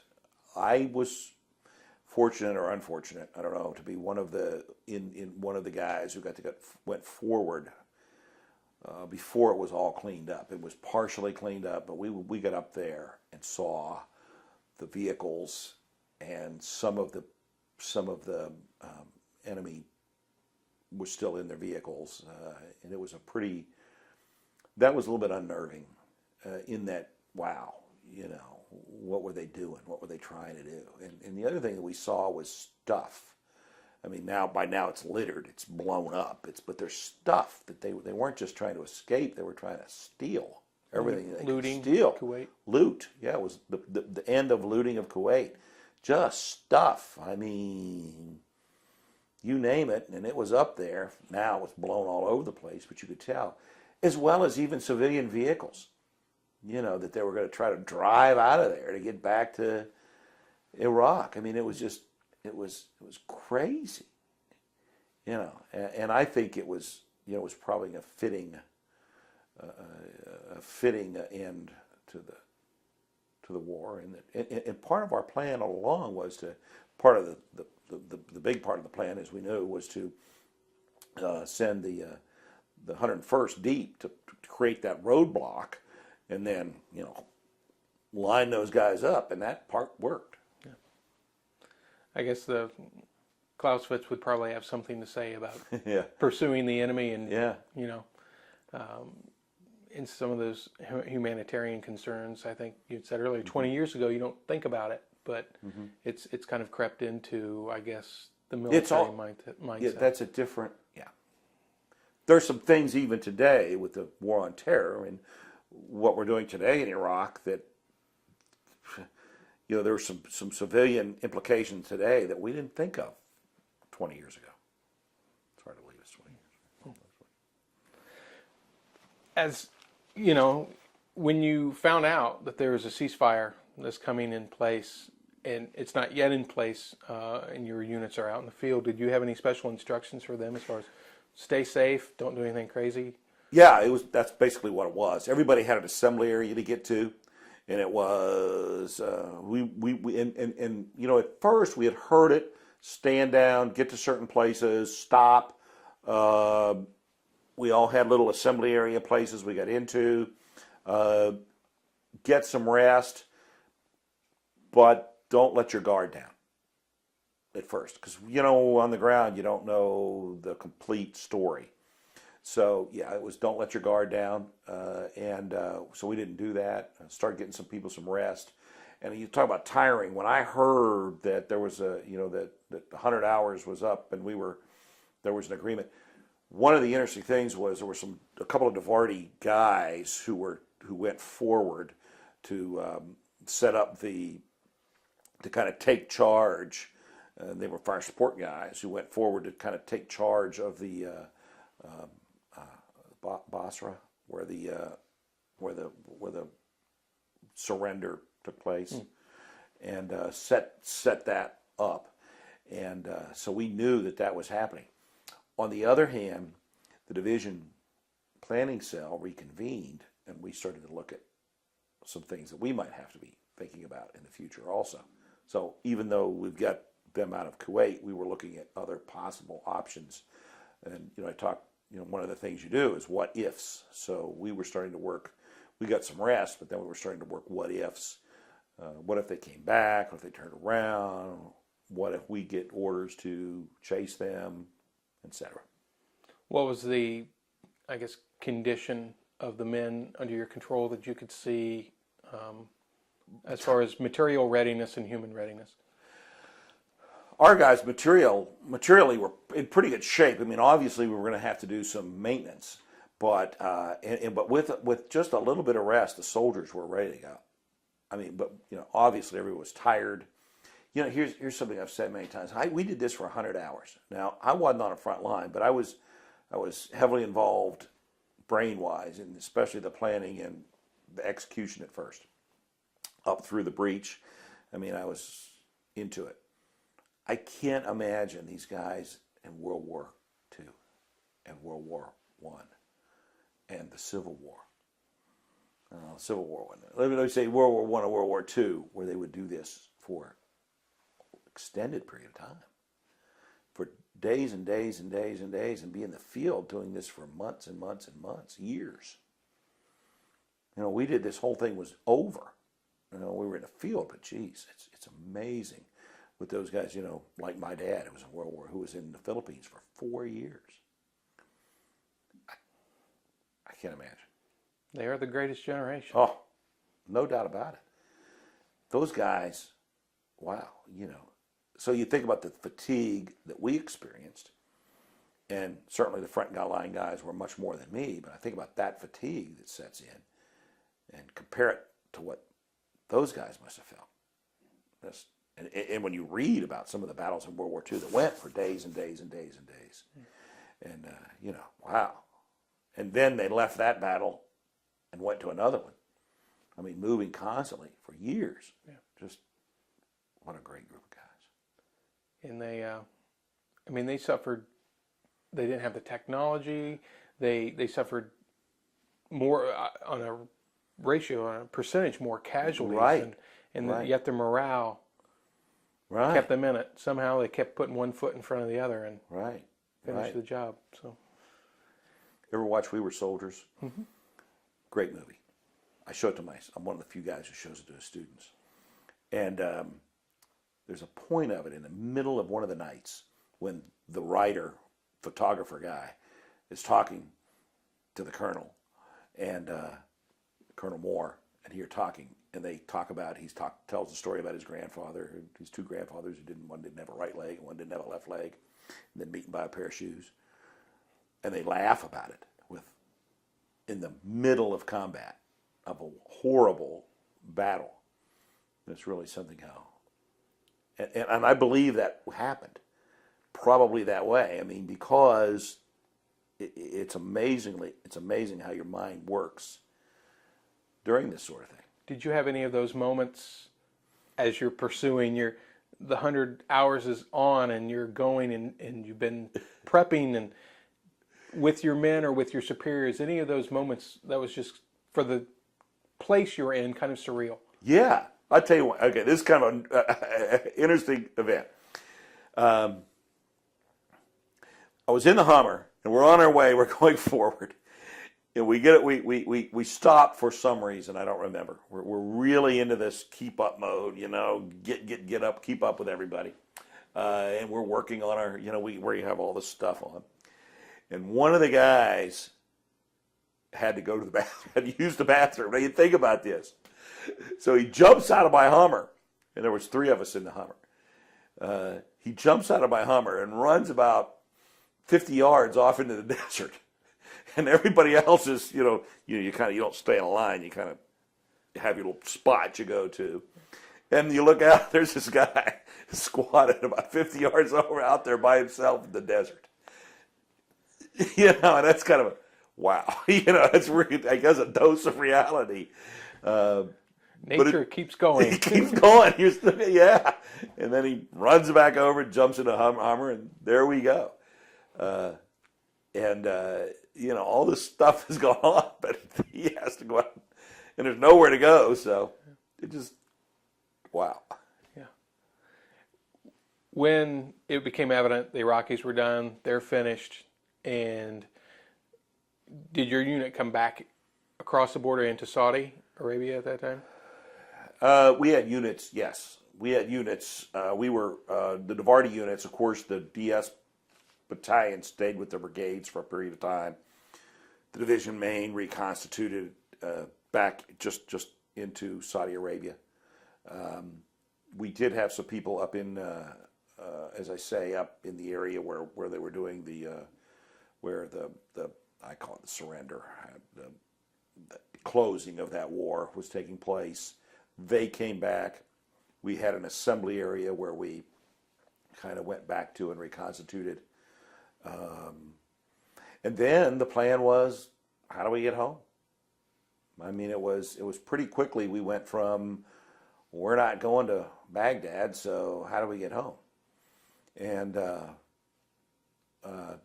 there was some more training, and then there was a real downtime there, though, because you're exhilarated and you're into it, and then all of a sudden it ended so fast. We all get back and regroup, and then it was, how do we get home? And it's like, wow, what's going on at home? And it's kind of, again, a dose of reality. And then that becomes the plan. How do you get home now? And then being a planner, I was part of that plan, and then all of a sudden, since I was on the advanced party and was one of the first guys on the ground, I got to be one of the first guys coming home. So, did you go home directly to Fort Riley? Yes. Actually, we stopped in Bangor, Maine. This was interesting also because we stopped in Ireland, first of all. And I was the senior guy on our plane, of this plane back. I was the senior guy. And this was one of the first, it was the first flight of the First Infantry Division going back. Obviously, there was a lot more, but I was the senior guy in the first flight. So anyhow, we stopped in Ireland, and this was so close, and like the mayor or some high elected official from the local area came over and he said, I want to buy every American soldier on this plane, and there was, I don't know how many of us, a pint, and but unfortunately in the First Division we have a rule that there's no beer, no drinking at all when you're deployed. So I had to turn him down. And I thought about it for a while. I said, well, diplomatically, maybe we could do this. Maybe it'll be okay. Maybe get away with it, No, I know the rules, so maybe I better play it safe. So I had to politely turn him down. And then when we got to Bangor, Maine, there was this huge celebration. I mean, we were caught by surprise.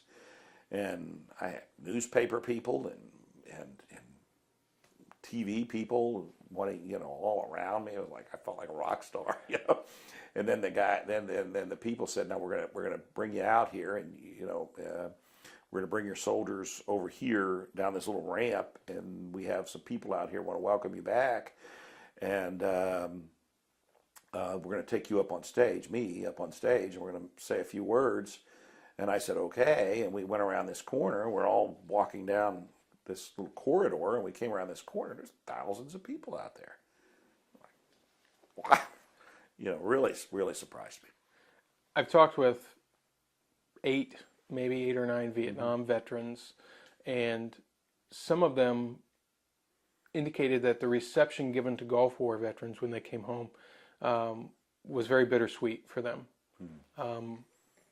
They didn't have that same reception, obviously. Right. But at the same time, they would reflect on it and say, well, I'm glad those guys got the reception that they did. I'm not angry at them. It's just, I wish we would have gotten that same kind of treatment. Yeah. I certainly understand that. I certainly do. And I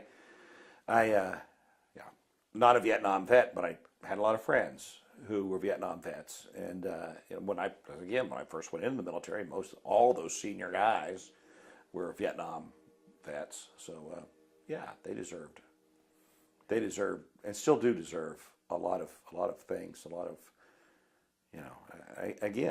the story I told earlier was about, in Colonel Moore, and We Were Soldiers is a Vietnam story, and those stories just don't get told. One thing, it's kind of skipping, but I want to go back and focus on your role before G-Day. And one question I had as I was prepping for this was, did DivArty, in your case the First Division, but all of the artillery units that did their best to prep the battlefield for their divisions. Right. Do you think that they were overshadowed by the air campaign? Oh, that's a good question because I never thought that. Probably here, you didn't hear about. You probably didn't know that there were artillery units out there firing artillery raids, but we were. And, so, but we didn't know that. You didn't know what we were doing and really didn't care. So that's a good question in that, I'm sure that that's where all the attention was. But, for us, it was, we were doing what we needed to do and we're pretty proud of what we did. So, yeah, maybe they did get too much. No, I never thought of it that way. Okay. Because back home it was all, and maybe that was just, at the time they didn't have embedded reporters up with.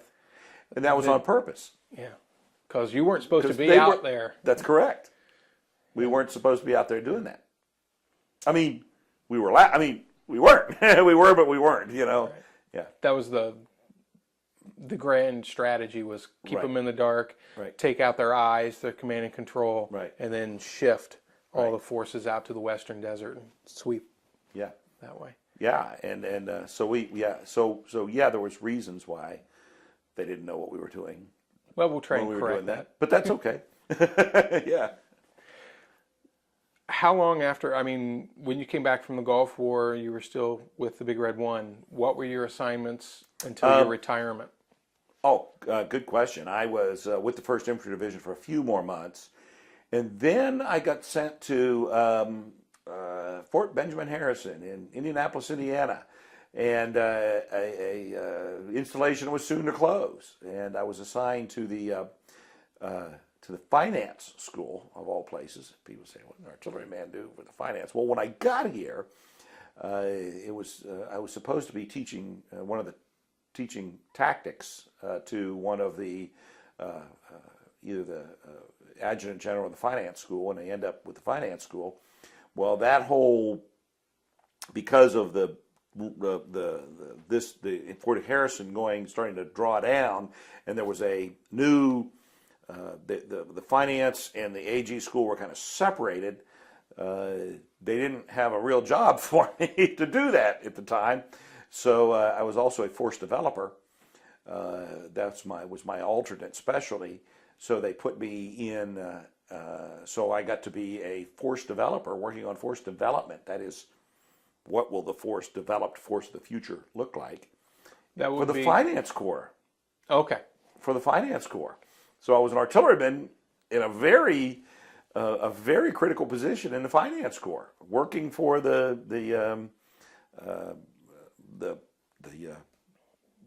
leaders of the finance corps, and that was really cool. Great guys. Got a real appreciation for the guys that pay us.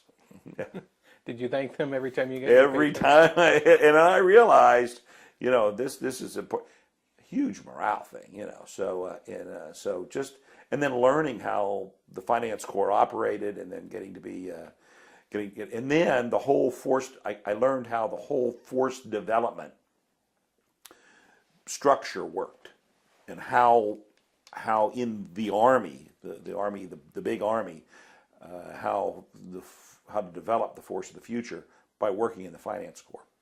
So that helped me in my next job, which was at the Pentagon. I went to the Pentagon on the Army staff, and I was the chief of Army unit stationing. But Army unit stationing was under force development. So I was a force developer at the highest levels. And my job was to work on, at the time, we were into the drawdown of the Army, going to the 10 Division Force. I worked a lot with the BRAC, base realignment and closer guys.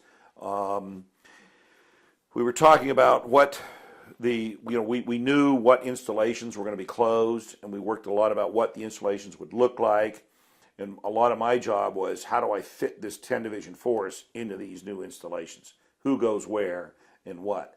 And then what do we make places like Fort Harrison, who still has a small enclave of active duty folks there? What does that reserve enclave look like? So there was a lot of things like that I got to do. and I was chief of Army Unit Stationing for 2 years, just over 2 years, about 2.5 years, in the Pentagon. Absolutely challenging, totally different than what I'd ever done.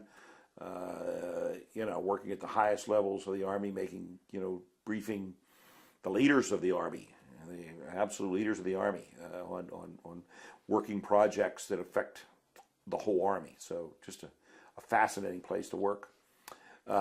Then we, after that, I came back to Fort Harrison, what was left of Fort Harrison, and I was the chief, or I was the S3, the training and plans officer for the the training brigade. There is still active duty. There's an active duty training brigade at places like Fort Harrison.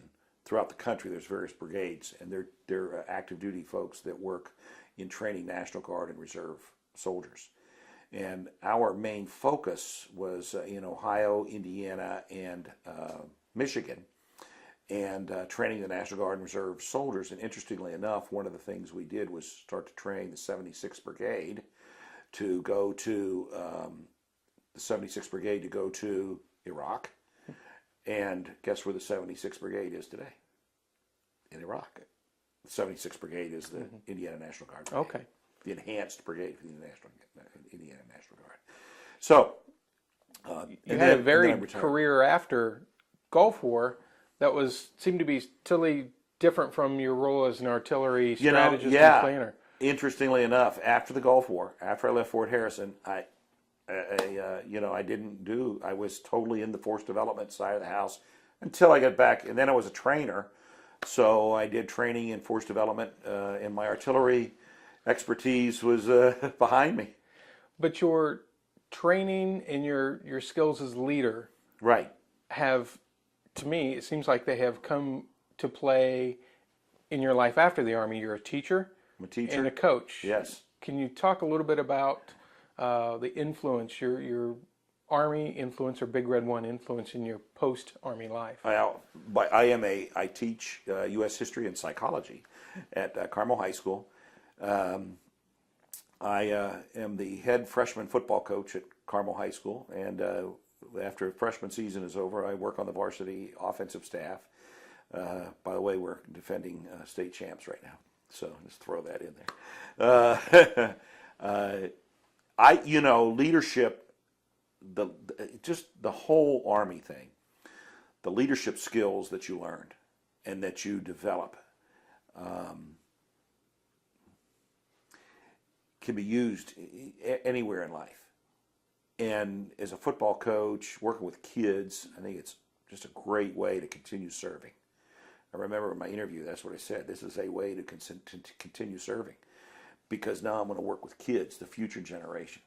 We're going to keep our country going because of the future generation, those kids I get to work with on the football field and in the classroom. And history is important because history is the past is the future. I mean, it all, what is gone, the lessons, we talked about lessons learned earlier. The lessons learned in history is what can make the future better. And it's real stuff.